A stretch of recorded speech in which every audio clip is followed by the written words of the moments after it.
नमस्कार स्टूडेंट। आज हम बात करेंगे बबल सॉर्टिंग। ठीक है, जैसा कि हमने इससे पहले सिलेक्शन सॉर्टिंग यानी लीनियर सॉर्टिंग के बारे में हमने देखा, तो अब हम देख रहे हैं बबल सॉर्टिंग। तो जो सिलेक्शन यानी लीनियर सॉर्टिंग के अंदर यानी जो नॉर्मल सॉर्टिंग हमने की थी उसमें जो तकलीफ आ रही थी, और वो तकलीफ ये आ रही थी कि पर्टिकुलर जो भी आपका एरे है उसके एलिमेंट सॉर्ट होने के बावजूद भी कुछ लूप वहाँ पे फ्री में चलता था। ओके, तो उस फ्री को कैसे हम हटाया जाए। ओके, जैसे देखिए एक उदाहरण लेते हैं यहाँ पर, ठीक है, जिसमें हमें लीनियर सॉर्टिंग ही यहाँ पर एक बार अप्लाई करेंगे और उसके बाद फिर उसके ऊपर हम बबल सॉर्टिंग को अप्लाई करेंगे। तो सपोज कीजिए एक 10 साइज़ का एरे है हमारे पास। ओके, 10 साइज़ का यहाँ पर 1 2 3 4 5 6 7 8 9। ओके, ये 10 इंडेक्स नंबर 0 1 2 3 4 5 6 7 8 एंड 9। अब यहाँ पर ये जो एरे हैं हम ये मान के चलते हैं इसमें नंबर ऑफ़ एलिमेंट भी हम 10 ही इंसर्ट कर देते हैं। Okay, total number of element भी हम कितने इंसर्ट कर देते हैं 10। तो अब वो 10 एलिमेंट कुछ इस तरह से हैं। देखिए, जैसे सपोज कीजिए मैं यहाँ पर ऐसे डाल रहा है ना 10 20 30 40 50 60 70 80 एंड 100 एंड 90। तो यहाँ तक तो देखिए पूरा का पूरा कंप्लीट एरे आपका सॉर्टेड है, लेकिन यहाँ पर ये आपका क्या हो गया, मिसमैच हो गया है ना, अनसॉर्टेड हो गया। तो एक तरह से तो अनसॉर्टेड एरे ही कहेंगे। अब इसी के ऊपर अपन यदि नॉर्मल जो आपका अभी तक हमने लीनियर सॉर्टिंग सिलेक्शन सॉर्टिंग हमने देखा, तो वो यदि यहाँ पर अप्लाई करें तो ये लूप कम से कम कितनी बार चलेगा। जैसे हमने ये कोड लिखा था, मैं कोड एक बार यहाँ पे लिख के बता देता हूँ। देखिए कोड कुछ इस तरह से था, for j assign 0 j less than n j plus plus. Okay, ये एक्सटर्नल फॉर लूप था आपका। फिर for i assign 0 i less than n minus 1 है ना, जीरो को हटाने के लिए, और यहाँ पर i प्लस प्लस। ओके, उसके बाद यहाँ पर हमने क्या किया था, एक कंडीशन यूज की थी कि इफ़ a है ना, एरे का नाम a है इसलिए ai greater than ai plus 1, यदि वो इस एलिमेंट से बड़ा है तो स्वैपिंग करना है ना। तो स्वैपिंग फार्मूला हमने कुछ इस तरह से यहाँ पे लिखा था कि जो भी ai है यदि इससे बड़ा है तो ai को हम टेम्परेरी वेरिएबल में रखेंगे a है ना। तो यहाँ पे t असाइन ai, और फिर यहाँ पर ai के अंदर हम क्या करेंगे ai प्लस 1। ओके, और उसके बाद ai प्लस 1 जो आपकी लोकेशन है वहाँ पर हम जो टेम्परेरी वेरिएबल था t उसकी वैल्यू हम रखेंगे। ओके, तो कुछ इस तरह का ये है ना, यहाँ पे ख़त्म हो गया, ये कोड यहाँ ख़त्म हो गया, और ये कोड आपका यहाँ ख़त्म हो गया। तो ये कुछ कोड था जो आप हमारे प्रीवियस वीडियो के अंदर आप देखना, लीनियर सॉर्टिंग में यही कोड हमने वहाँ पे यूज़ किया था और इम्प्लीमेंट किया था। तो ये कोड यदि इस पर्टिकुलर जो भी आपका एरे है अभी एट प्रेजेंट जिसके अंदर 10 एलिमेंट्स है, ओके, उसके ऊपर अप्लाई करवाया जाए तो ये कम से कम क्या होगा कि नंबर ऑफ़ एलिमेंट्स देखिए कितने हैं 10। ओके, तो यहाँ पर नंबर ऑफ़ एलिमेंट्स आपके 10। ओके, तो ये 10 टाइम्स तक लूप चलेगा ये बाहर वाला, और अंदर वाला क्या होगा 10 माइनस 1, यानी कि एक कम चलेगा, यानी इंटू n माइनस 1। ओके, यानी कि 9 बार लूप चलेगा। तो टोटल जो लूप चलेगा वो आपका 90 टाइम्स लूप चलेगा। अब यहाँ देखिए 90 टाइम्स लूप चलेगा तो यहाँ पर तो एरे जो है वो तो ऑलरेडी आपका काफ़ी हद तक तो सॉर्टेड है, केवल यहीं पे तो अनसॉर्टेड है। तो यहाँ पे क्या होगा कि जो नंबर ऑफ़ कंपैरिजन्स होंगे जो वो सारे के सारे वेस्टेज चलेंगे लूप आपके। तो उस वेस्टेज को कैसे बचाया जाए, ठीक है, उस फालतू जो आपके कंपैरिजन होगा है ना, क्योंकि एरे तो ऑलरेडी सॉर्टेड हो गया होगा आपका, तो उसे कैसे बचाया जाए, नंबर ऑफ वहाँ पर जो कंपैरिजन्स है उनको कैसे रिड्यूस किया जाए, तो उसके लिए बबल सॉर्टिंग टेक्निक्स यूज कर रखी है। तो वो देखिए हम कैसे करेंगे। तो यहाँ सिंपल सा कि हम चाहते हैं 90 टाइम्स लूप चलना ही नहीं चाहिए, कम टाइम में ही हो जाना चाहिए। तो हम यहाँ पे सिंपल क्या करेंगे, एक एक्स्ट्रा वेरिएबल लेंगे हम यहाँ पर है ना, जो प्रोग्राम बनाएंगे तब उसमें हम क्या रखेंगे, यहाँ पर f के अंदर 0 वैल्यू रख लेंगे। ओके, अब देखिए ये जो f के अंदर 0 वैल्यू है, ठीक है, तो ये जब प्रोग्राम बनाएंगे ना तो ये कहाँ रखेंगे हम, तो इसको रखने का जो लोकेशन होगा वो यहाँ पर होगा f असाइन 0। ये जो f वेरिएबल हम लेंगे इसकी लोकेशन यहाँ पर होगी आपकी। ठीक है, अब होगा क्या, जब प्रोग्राम चलेगा कंपैरिजन होगा तो वहाँ पर इस f की वैल्यू यहाँ चेंज कर देंगे इस कंपैरिजन वाले पार्ट में। ओके, और जो आउटर फॉर लूप है आपका, उस आउटर फॉर लूप के यहाँ पर जब कंट्रोल बाहर आता है तो वहाँ पर एक कंडीशन यूज कर देंगे कि इफ़ f इक्वल कंपैरिजन कर दीजिए, यदि 0 है तो वहाँ पे ब्रेक स्टेटमेंट यूज कीजिए। ब्रेक मैंने आपको ऑलरेडी वीडियो भेज चुका हूँ, है ना। अनकंडीशनली वहाँ पर क्या करेगा, लूप को समाप्त कर देगा यानी बार भेज देगा। अब देखिए ये कैसे चलता है इस, है ना, प्रोग्राम को हम एक बार चेक करते हैं ना, ट्रेस करते हैं। तो देखिए इसकी ट्रेसिंग हम कुछ इस तरह से कि सबसे पहले जे असाइन 0, ओके, कंट्रोल यहाँ पे पहुँचा, है ना, ए पार्ट, तो जे असाइन 0 लेस देन 10, एन की वैल्यू 10 है, एन की वैल्यू 10 है, कंडीशन ट्रू, एफ असाइन 0, मैं यहाँ पे लिख देता हूँ कि ये एफ है जो आपका अभी 0 है, 0 हो गया। उसके बाद कंट्रोल यहाँ पे आया आपका, है ना, कंडीशन ट्रू होते ही यहाँ होते हुए यहाँ आई 0, तो आई की वैल्यू 0 हुई है आपकी, ठीक है। 0 होते ही चेक कंडीशन करेगा आपका, है ना, तो 0 लेस देन 9, है ना, 10 - 1 9, कंडीशन इज ट्रू। जैसे ही कंडीशन ट्रू हुई यहाँ पे अंदर आया, आई की वैल्यू क्या है अभी एट प्रेजेंट 0, है ना, ये 0 आपके आई की वैल्यू, ठीक है, यहाँ पर।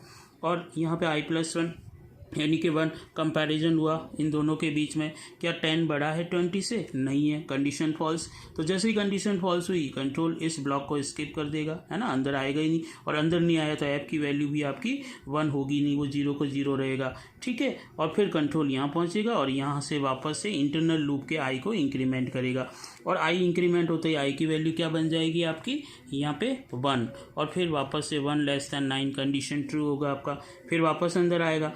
अब यहाँ पे आई की वैल्यू 1 है तो लोकेशन मिला ये, यहाँ पर i+1 है तो यहाँ पे i+1 यानी 2 लोकेशन मिला, तो 20 और 30 के बीच कंपैरिजन होगा।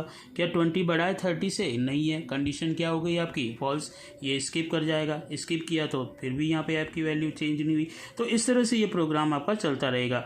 तो मैं यहाँ देखिए ये जो आई की वैल्यू है वो 2 भी होगी, 3 होगी, 4 होगी, 5 होगी, 6 होगी, 7 होगी, और मान लीजिए 8 तक पहुँच गया, है ना, यहाँ 8 तक आई की वैल्यू 8 हो गई। अब 8 पे तो यहाँ पे कंडीशन चेक हुई पहले, ठीक है, यहाँ पे क्या आई की वैल्यू 8 हो गई तो चेक हुआ 8 less than 9, condition is true.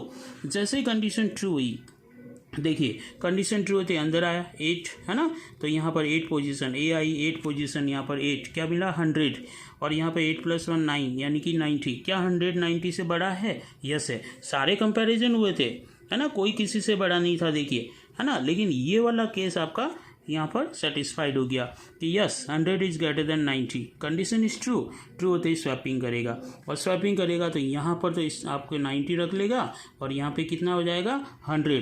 जब स्वैपिंग हुआ तो ऐप की वैल्यू भी क्या हो गई आपकी यहाँ पे चेंज हो गई, ऐप की वैल्यू भी क्या बन गई आपकी 1, ओके। अब यहाँ पर वापस कंट्रोल यहाँ पहुँचा, यहाँ से i++ हुआ, आई की वैल्यू हो गई आपकी 9, ओके, ये 9 हुई, 9 लेस देन 9, कंडीशन क्या हो गई आपकी फॉल्स। तो जैसे ही कंडीशन फॉल्स होगी इस, है ना, कंट्रोल इस पूरे ब्लॉक से बाहर आएगा यहाँ पे। जब यहाँ आके चेक किया f = 0, क्या f की वैल्यू 0 है, नहीं है, देखिए 1 बन गया था, तो 1 = 0, कंडीशन इज फॉल्स, तो फॉल्स होते ही कंट्रोल यहाँ पहुँचेगा, ट्रू होता तो यहाँ पहुँच जाता। जैसे यहाँ पहुँचा ये वापस से क्या करेगा, जे को इंक्रीमेंट करेगा। जब जे को इंक्रीमेंट करेगा तो नेक्स्ट टाइम जे की वैल्यू क्या बनेगी आपकी 0 से 1, ठीक है, तो 1 बनते ही वहाँ पे चेक होगा 1 less than 10, condition is true, है ना। जैसे ही कंडीशन चेक हुई यहाँ पे, तो यहाँ पे कंडीशन चेक होते ही वापस से ऐप की वैल्यू देखिए, जैसे ही कंडीशन यहाँ पे हुई 1 less than 10, condition true, app की वैल्यू वापस से क्या हो गई आपकी 0, यानी ये आपका वापस से 0 बन गया, ठीक है। अब यहाँ पे वापस आई 0। अब यहाँ देखिए ये पूरा का पूरा जो मैंने यहाँ पर अभी आपको बताया i0 से लेके लास्ट तक कंपैरिजन, ये कंप्लीट लूप, अंदर वाला लूप चलेगा। ये जब कंप्लीट लूप चलेगा तो देखिए एरे के अंदर एक भी ऐसा एलिमेंट नहीं है जो आपका असेंडिंग ऑर्डर को सेटिस्फाइड नहीं कर रहा, बिल्कुल 10 20 30 40 50 60 70 80, यहाँ 90 हो गया देखिए, और 100, सारे के सारे एलिमेंट आपके क्या हैं, एक ऑर्डर में व्यवस्थित है। तो अब यहाँ पर ये कंप्लीटली 9 बार एक बार, है ना, जैसे यहाँ पर हुआ था ऐसे कैसे 9 टाइम्स तक यहाँ पर ये कंप्लीट सारी एलिमेंट्स को मैच करेगा। तो जब सब मैच होंगे देखेगा कि यहाँ पे कोई ऐसा एलिमेंट नहीं है जो एक दूसरे से बड़ा है, तो तो ये वाली कंडीशन हमेशा के केस में क्या हो जाएगी आपकी फॉल्स। जब हमेशा फॉल्स होगी तो f की वैल्यू कभी भी यहाँ पर 1 होगी नहीं। ओके, और फाइनली जैसे ही i की वैल्यू यहाँ पर 9 हुई, 9 लेस देन 9 कंडीशन फॉल्स होगी, ये सीधा इस कोड को स्किप करके बाहर आ जाएगा। जब बाहर आएगा तो f की वैल्यू तो 0 यहाँ पर हमेशा 0 ही रही, क्योंकि अंदर तो ब्लॉक के अंदर आया ही नहीं कंट्रोल, और जब ब्लॉक के अंदर नहीं आया तो f की वैल्यू वहाँ पे 1 हुई नहीं, वो 0 की 0 ही रही जो आपकी इनिशियली थी। ठीक है, तो यहाँ पे चेक होगा 0 equal 0, yes condition is true. जैसे ही कंडीशन ट्रू हुई ब्रेक, और ब्रेक क्या करेगा, इस कंट्रोल को इस लूप से बाहर कर देगा। यानी कि फर्स्ट 9 टाइम्स आपका लूप चला, ओके, फिर नेक्स्ट टाइम 9 लूप और लूप चला, उसने चेक किया कि कोई और तो केस नहीं रहा, यानी टोटल 18 बार है ना, 18 टाइम्स तक ये लूप चला। ओके, और 18 टाइम्स लूप चल के ये आपका कंट्रोल बाहर आ जाएगा इन दोनों लूप से। ओके, और इस तरह से आपका जो एरे होगा वो कंप्लीट सॉर्टेड हो जाएगा, है ना, यानी एलिमेंट सारे के सारे सॉर्ट हो जाएंगे। तो एक तरह से यदि देखें तो ये जो टेक्निक्स है जिसे बबल सॉर्टिंग कहा जाता है, ये नंबर ऑफ कंपैरिजंस को रिड्यूस कर देता है और प्रोग्राम आपका फास्ट चलता है। जहाँ 90 टाइम्स आपका चलना था लूप, 90 टाइम्स, वहाँ आपका केवल कितनी बार चला, 18 टाइम्स, है ना, 18 बार, यानी 19 टाइम्स जहाँ लूप चलना था वहाँ 18 टाइम्स ही चला, यानी कम से कम आपका 72 टाइम्स जो आपका कंपैरिजंस हो रहे थे, है ना, उनको इसने क्या कर दिया, रिड्यूस कर दिया। इस तरह से ये प्रोग्राम जो होगा आपका वो पहले जो हमने लीनियर सॉर्टिंग की है उसके कंपैरिजन में ये फास्ट चलेगा। तो ये जो लॉजिक है, इस लॉजिक को हम कहते हैं बबल सॉर्टिंग। ओके, तो इसमें जनरली क्या होगा कि सारे के सारे जो भी एलिमेंट्स होंगे, ठीक है, तो वहाँ पर जो भी लूप आपका चलता है कि 10 एलिमेंट्स है तो 10 × 9 यानी 90 टाइम्स लूप चलना चाहिए, वो नहीं चलेगा, उससे कम ही चलेगा। ओके, और आपका प्रोग्राम आपका इस तरह से सारे एलिमेंट्स को सॉर्ट करके बाहर कंट्रोल को भेज देगा। ठीक है, तो नेक्स्ट वीडियो में हम बबल सॉर्टिंग का प्रोग्राम डिस्कस करेंगे, और ये लॉजिक आपको बहुत ही इजीली समझना है, बहुत ही सिंपल सा है। एक वेरिएबल लेना है f, ठीक है, जिसमें इस पोजीशन पर उसकी वैल्यू हम 0 रखेंगे, फिर जहाँ कंपैरिजन हो रहा, मैचिंग हो रहा है, वहाँ पे उसकी वैल्यू 1 चेंज कर देंगे, और जब आउटर से बाहर आता है कंट्रोल तो वहाँ केवल इतना चेक करना है कि f 0 है क्या। यदि 0 का 0 रहता है इसका मतलब यहाँ वो हो है ना, कंट्रोल होकर नहीं आया है। ओके, तो होकर आता तो f 1 बन जाता, 1 बनते ही यहाँ पे ये कंडीशन फॉल्स बन जाती, तो यहाँ नहीं आएगा, इसका मतलब एक भी यहाँ पर एलिमेंट जो है वो मिसमैच नहीं है और सीधा बाहर आ जाएगा। ओके, और बाहर आते ही 0 की 0 रहेगी f की वैल्यू, 0 इक्वल 0, ब्रेक करके उसको कंट्रोल को बाहर भेज देगा। ठीक है, तो इस तरह से आपका ये प्रोग्राम एग्जीक्यूट होगा।